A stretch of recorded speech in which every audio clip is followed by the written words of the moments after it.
हाय। आज की किताब द सॉन्ग ऑफ सेल। भाई एक इंडिया के कह लीजिए, इंडिया में पले बड़े और बहुत बड़े साइंटिस्ट हैं और नाम है इनका डॉक्टर सिद्धार्थ मुखर्जी।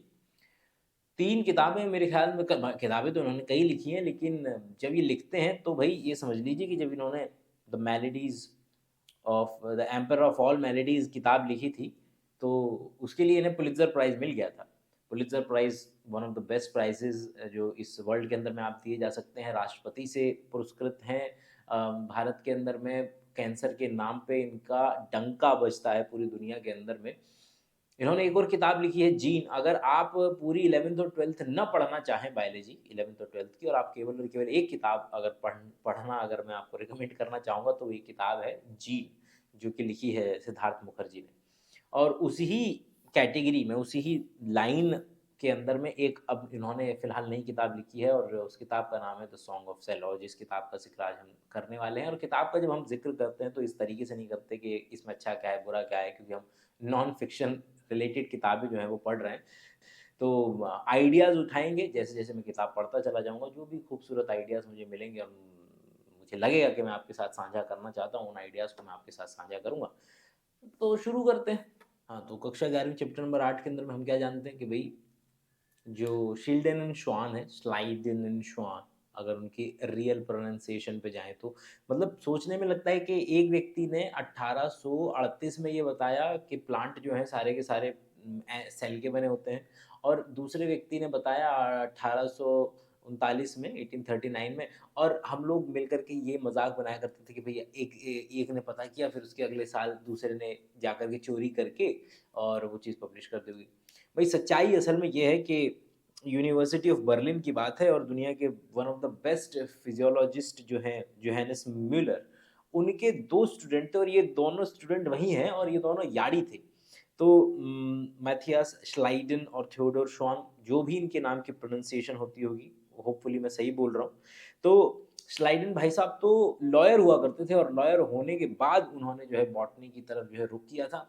जब और ये बात आप समझिए कि 1838 की बात है, जब माइक्रोस्कोप के नीचे बैठ करके ये चीज़ देखते थे, तो जो सेल इनको अलग-अलग तरीके की नज़र आती थी, तो चाहे वो जो मर्ज़ी सेल ले लेते, हर सेल के अंदर में एक चीज़ जो कॉमन नज़र आ रही थी, वो न्यूक्लियस था। तो ये सोच बनती चली गई कि यार ये फीचर्स जो हैं वो इतने ज़्यादा मिलते हैं, किसी भी रैंडम सेल को अगर मैं उठा लेता हूँ, किसी भी रैंडम सेल से कंपेयर करता हूँ प्लांट की, तो कहीं न कहीं ऐसा तो नहीं है कि पूरा का पूरा जो आइडिया है, कि पूरा का पूरा जो प्लांट है, वो असल में कुछ एक बेसिक यूनिट का बना हुआ है। और वही आइडिया पब्लिश किया 1838 में श्लाइडन भाई साहब ने, और वही मिल कर के बातचीत करते हुए सेम आइडिया जो है अगले साल शॉन भाई साहब ने भी एनिमल को लेकर के पब्लिश कर दिया था। साइंस का मेन आइडिया है नॉलेज को एक्वायर करना। बायोलॉजी के अंदर में कई सारे तरीके हैं नॉलेज को एक्वायर करने के। उसमें से वन ऑफ द इम्पॉर्टेंट तरीका नॉलेज एक्वायर करने का अभी की तारीख में ये है, मतलब पहले भी था, अभी तो और भी ज़्यादा अच्छी-अच्छी चीज़ें आ चुकी हैं, वो ये है कि भई आप उस चीज़ को खराब करके देखिए, उस चीज़ को म्यूटेट करके देखिए। तो जब आप उस चीज़ को म्यूटेट या खराब करके देखेंगे, और तब हम देखते हैं कि इसके फ़िनोटाइप पर ये जो दिख रहा है, उस पे क्या असर पड़ रहा है, और इससे हम रेट्रोस्पेक्टिव कैलकुलेशन करते थे कि भई अच्छा। तो अगर ये चीज़ खराब करने से ये चीज़ बिगड़ गई है, मतलब जो हमने चीज़ खराब की है वो फलाँ चीज़ के लिए उत्तरदायी है। ये बेसिक बेसिक आइडिया है किसी भी बायोलॉजी के अंदर में प्रॉब्लम सॉल्विंग करने का। लि और इसी को मैं अगर एक्स्ट्रापोलेट करूँ तो ये बात डिज़ीज़ेज़ के ऊपर सबसे ज़्यादा लागू होती है, कि जब कोई चीज़ खराब होती है या डिज़ीज़ वाली कंडीशन में हमें सबसे अच्छे से पता चलता है कि नॉर्मल फंक्शनिंग क्या होती है। क्योंकि डिज़ीज़ जब तक नहीं होगी तब तक वो हमें पता ही नहीं चलेगा कि इसका एबनॉर्मल वर्ज़न जो है वो क्या होता है। उसी तरीके से इसी जो लाइन में अगर मैं चला चला जाए, तो कैंसर जो है वो हमें इस बारे में बताता है कि नॉर्मल सेल का सेल डिवीजन जो है वो किस तरीके से हो रहा है। तो कैंसर एक भले से एक दुनिया की सबसे खतरनाक बीमारियों में से तो एक है ही, लेकिन वो डिज़ीज़ हमें बता कर के जाती है, और उसके ज़रिए हम ये चीज़ समझने की कोशिश करते हैं कि आखिर नॉर्मल कंडीशन में सेल्स जो हैं किस तरीके से डिवाइड कर रही हैं। 2 शब्द हैं, गुड और बैड। ये ना सुपरलेटिव्स में आते हैं। जब तक दुनिया में कोई अच्छा बुरा नहीं होगा तब तक कोई अच्छा नहीं होगा। कहते हैं दुनिया में सभी अच्छे हो जाएँ। अगर दुनिया में सभी अच्छे हो गए और तुम्हारे पास आइडिया ही नहीं है कि बुरा क्या होता है, तो सब लोग तो बराबर हो गए ना। तो सब लोग अगर अच्छे हैं तो सब लोग बुरे भी हैं। मतलब सब वहीं आ गया ना। तो अच्छा और बुरा केवल और केवल एक दूसरे की प्रेजेंस में होता है। अमीर और गरीब, भाई दुनिया में सभी लोग अमीर हो जाएं।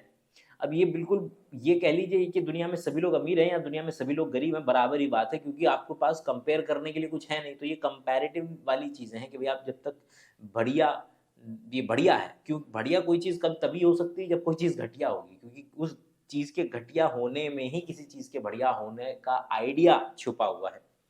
लेकिन जब हम बात करते हैं किसकी, नेचुरल सिलेक्शन की, तो ये एक प्रोसेस है। और प्रोसेस अच्छा या बुरा कब बनता है, जब उसको ह्यूमन कॉन्शियसनेस के नज़रिए से देखा जाए। तो अब भाई नेचुरल सिलेक्शन हुआ, हम बड़े हो गए और इस तरीके से बात करने लग रहे हैं, तो हमें लगेगा कि भाई नेचुरल सिलेक्शन कितना अच्छा है, लेकिन वो उसको कोई लेना देना नहीं है कि वो अच्छा है कि बुरा है। उसी तरीके से कैंसर, अनकंट्रोल्ड सेल डिवीजन, हमारी नॉर्मल सेल्स जिन कंडीशंस में ग्रो नहीं कर पाती है और जो खामियां उनके अंदर में मौजूद हैं, वो खामियां जब दूर होती हैं, तो एक नज़रिए से, जब आप सेल के नज़रिए से देखेंगे, तो कैंसर एक बहुत बेहतरीन चीज़ है। एक नज़रिए से, क्योंकि अब उसके पास कई सारी प्रॉपर्टीज आ चुकी हैं। अब वो अपने, उसके पास एंजियोजेनेसिस की प्रॉपर्टी है, मतलब कि अपने आसपास ब्लड वेसल्स का निर्माण बहुत तेजी से कर सकती है और अपने आसपास चाहे कोई भी क्यों ना हो, चाहे अपनी ही सेल क्यों ना हो, उनसे भी खाना छीन करके खा सकती है। और यही वजह है कि वो जिंदा रह पाती है। तो कैंसर जो है वो एक तरीके से क्या है, वो सर्वाइवल ऑफ द फिटेस्ट। और सर्वाइवल ऑफ द फिटेस्ट केवल और केवल रिप्रोडक्शन की सेंस में देखा जाता है, कभी भी ताकत की सेंस में नहीं देखा जाता। और यहाँ पर हमें दिख रहा है कि जो कैंसर सेल हैं वो ज़्यादा अच्छे से प्रोलिफरेट कर पा रही हैं, ज़्यादा अच्छे से डिवाइड कर पा रही हैं एज़ कम्पेयर टू दो सेल जो पहले से मौजूद थी हमारे सेल के अंदर में। तो एक नज़रिए से कैंसर केवल और केवल नेचुरल सिलेक्शन का एक बेटर वर्जन है। हम लोग अपने कंडीशन में, अपने परिप्रेक्ष्य में जब इस चीज़ को देखते हैं कि भई अनकंट्रोल्ड सेल डिवीज़न होता चला जा रहा है और उसकी वज़ह से हमारी जो नॉर्मल सेल्स थी उनको तकलीफ़ हो रही है, और वो नॉर्मल सेल्स को हम कंसीडर करते हैं, वो मैं हूँ, मतलब मुझे तकलीफ़ हो रही है, इसलिए कैंसर जो है वो बुरा है। लेकिन अच्छा और बुरा नेचुरल सिलेक्शन की सेंस में कुछ नहीं होता है। तो कैंसर अगर नेचुरल सिलेक्शन की सेंस में देखा जाए तो बस एक प्रोसेस है जो कि बस ग्रो करना है। जितना जल्दी ग्रो कर सके, जितना जल्दी कम रिसोर्सेज के अंदर में ग्रो कर सके, that is more than enough. Properties जो हम बात कर रहे थे उसके अंदर में एक प्रॉपर्टी जो छूट गई वो है मेटास्टेसिस की, कि भाई एक सेल हमारे न्यूरॉन ब्रेन के अंदर में जो ग्लायल सेल है वो वहीं रहेगी, लेकिन अगर उसको ट्यूमर हो जाए तो वहाँ से निकल करके भी भागने की उसकी संभावना बन जाती है। ऑल दो ब्रेन से निकल करके एग्जाम्पल सबसे बुरा इसलिए क्योंकि ब्रेन से निकल करके भागना सबसे ज़्यादा मुश्किल है, क्योंकि ब्लड ब्रेन बैरियर होता है। तो आप मान लीजिए कि सबसे जो कॉमन एग्जाम्पल है भाई, आप अम, हम क्या इस्तेमाल करते हैं, हम चूने का इस्तेमाल करते हैं। चूने का इस्तेमाल करने से जो हमारी सेल की जो सबसे ऊपर की एपिथेलियल की जो लाइनिंग होती है, हम जो पान खाते हैं या तंबाकू खाते हैं उसके अंदर में चूना होता है, जो हमारी एपिथेलियम की लाइनिंग होती है बड़ी पतली होती है, वो इंजर हो जाती है, और इंजर होने की वजह से ब्लड वेसल्स जो है वो ज़्यादा अच्छे से एक्सपोज हो जाती हैं, बाहर की तरफ आ जाती हैं, और जो तंबाकू में निकोटीन मौजूद है वो बहुत तेज़ी के साथ एब्जॉर्ब होता है। तो बिल्कुल उसी तरीके से, जिस तरीके से खाली पेट पर अगर आप 2 पैग शराब के ले लें तो बड़ी तेज़ी से चढ़ जाएगा, बिल्कुल उसी तर्ज पे जो अगर आप इस तरीके से चूना लगा कर के तंबाकू लेंगे तो वो जल्दी चढ़ेगा, जल्दी हाई आपको मिलेगा।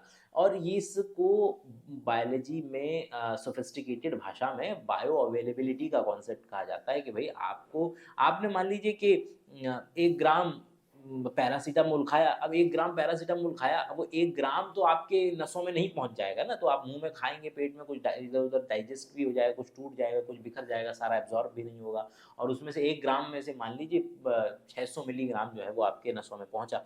तो जो 600 मिलीग्राम है वो नसों तक पहुँचने की उसकी बायोअवेलेबिलिटी है।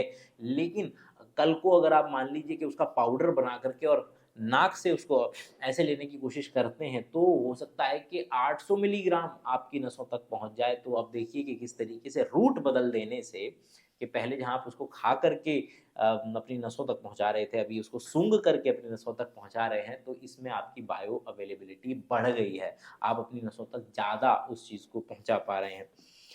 उसी तरीके से आपका कहीं भी शरीर के अंदर में, लिवर के अंदर में कैंसर हुआ है, जब यहाँ पर आपने चूना लगाया और चूना लगाने के बाद निकोटीन, और निकोटीन के अलावा और जो दूसरे कार्सिनोजेनिक प्रोडक्ट्स कार्सिनोजेनिक केमिकल्स हैं, जो कार्सिनोजन का मतलब ही है वो केमिकल जो कैंसर कर दे, उसकी वजह से जो आपके यहाँ पर कैंसर बन जाएगा, उस सेल का मूव करके कहीं और जा कर के वहाँ फिर से डिवाइड कर लेना, वही उसकी एक और ताकत है।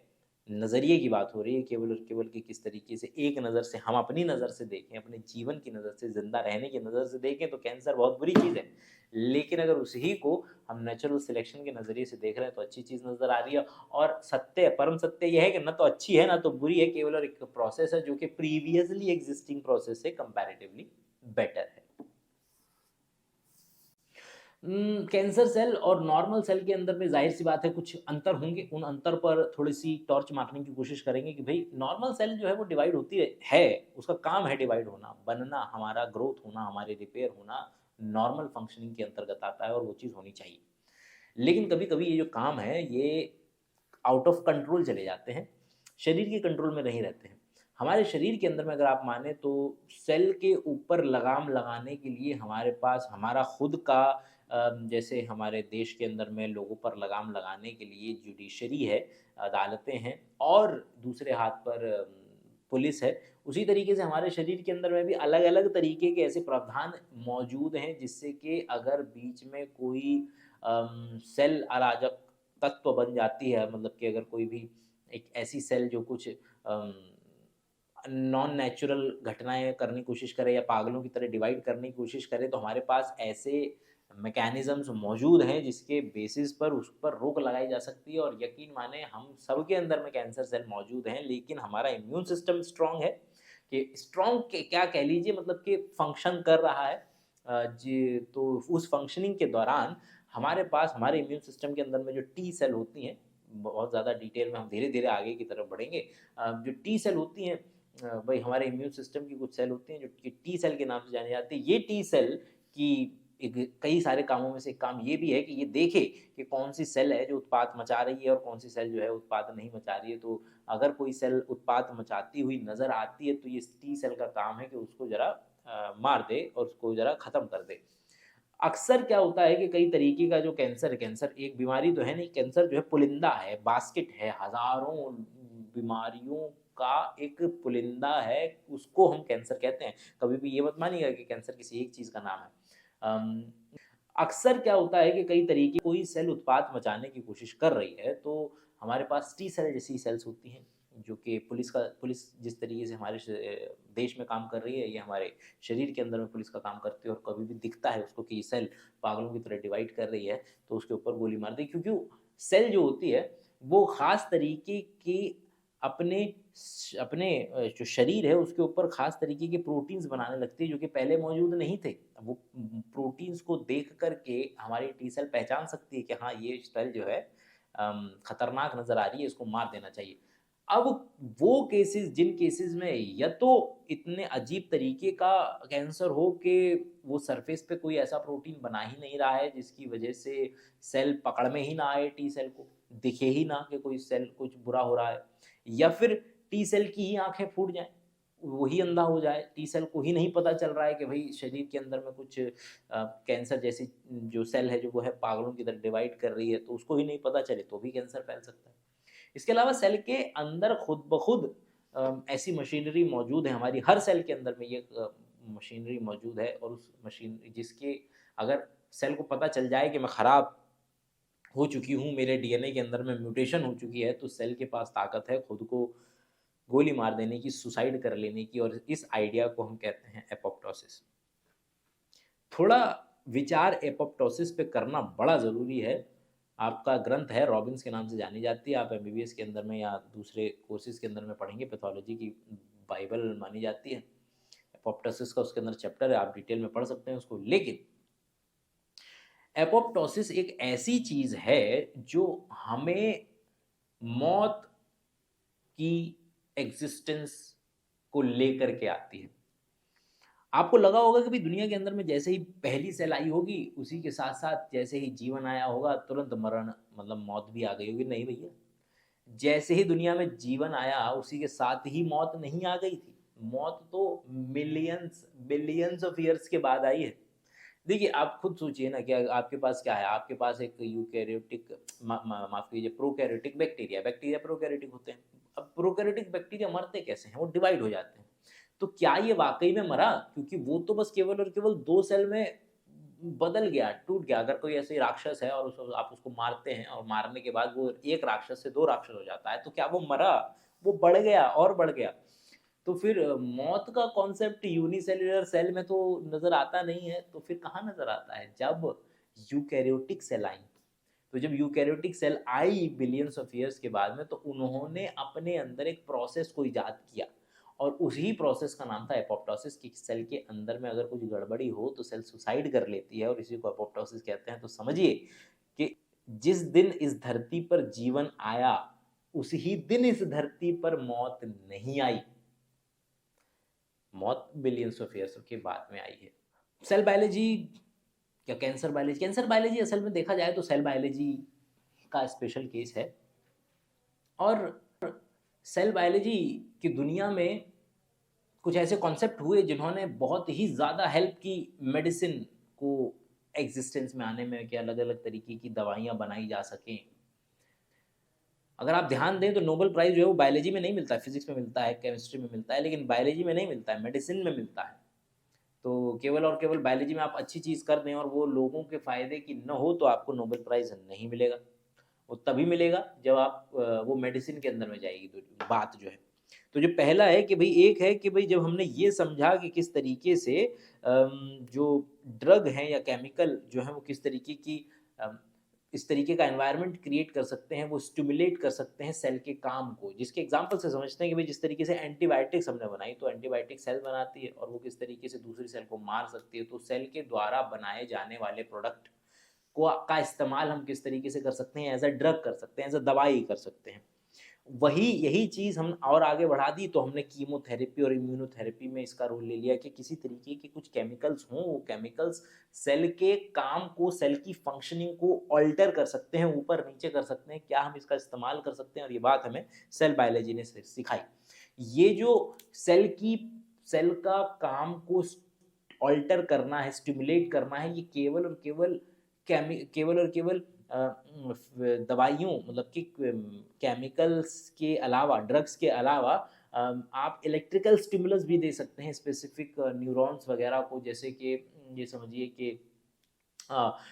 जब किसी व्यक्ति का एक हाथ में अगर लकवा मार जाए, तो वो हाथ जो है धीरे-धीरे पतला होता चला जाता है। क्यों? क्योंकि हमारे शरीर का एक नियम है। नियम ये है कि अगर आप किसी चीज़, किसी मसल का इस्तेमाल नहीं कर रहे हैं, तो फिर वो चीज़ खत्म होती चली जाएगी। और यही वजह है कि जब अंतरिक्ष में जाते हैं हमारे एस्ट्रोनॉट्स, तो वहाँ पर ग्रेविटी है नहीं और तो हमारी हड्डियों पर ज़्यादा जोर पड़ता नहीं है अंतरिक्ष में जाकर के। तो जो हड्डियों की जो पोरोसिटी है, जो वो ख़त्म होने लगती है। वो जो उनका जो डेंसिटी है वो कम होती चली जाती है, वो ज़्यादा आसानी से टूट जाएँ उनकी हड्डियाँ, ऐसी होती चली जाती हैं, क्योंकि वहाँ पर हड्डियों पर दबाव ही नहीं पड़ रहा है। इसलिए एस्ट्रोनॉट्स को लगातार एक्सरसाइज़ करते रहना पड़ता है और फिर भी उनका उनका जो मसल मास है, उनका जो बोन डेंसिटी है, वो जब धरती पे आते हैं तो हमें कम होता हुआ नज़र आता है। उसी तरीके से अगर मेरे हाथ में लकवा मार जाए और मैं इस हाथ का इस्तेमाल नहीं कर रहा हूँ, तो इसकी बोन डेंसिटी, इसका जो मसल मास है वो कम होता चला जाएगा मेरे इस हाथ से, क्योंकि बॉडी को पता चल रहा है कि भैया ये चीज़ काम नहीं कर रही। जब काम नहीं कर रही है तो उसको न्यूट्रिशन क्यों देना है, किसी और दूसरी जगह को दो। जो जितने भी रिसोर्सेज़ हैं उनको बढ़िया तरीके से इस्तेमाल करा जाना चाहिए।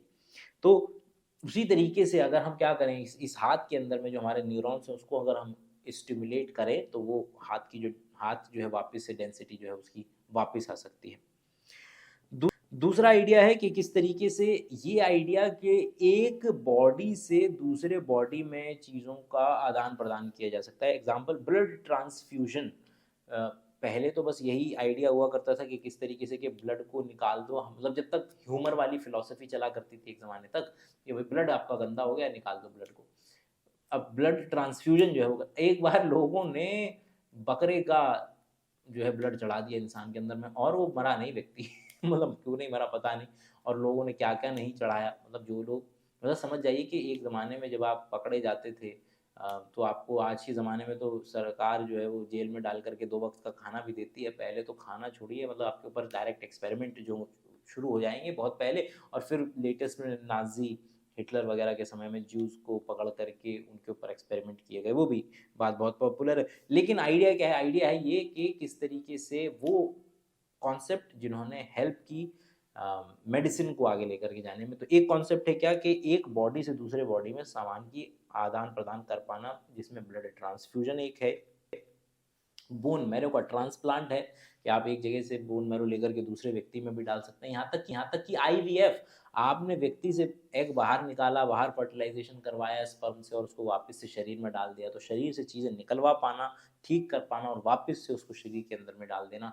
और इसी इसी के अंदर में जो जो तीसरा कर लेते हैं, फिर उसके बाद बताऊँ, चार के बाद में इस बात को जिक्र करेंगे। तीसरा है कि use of cell to synthesize a substance, कि सेल को बाहर निकाल कर के या सेल को बाहर बगैर निकाले ऐसे उसके एनवायरनमेंट में सेल से चीज़ें निकलवा लेना, जैसे कि सबसे कॉमन एग्जांपल इंसुलिन या एंटीबायोटिक्स, एंटीबॉडीज माफ़ कीजिएगा।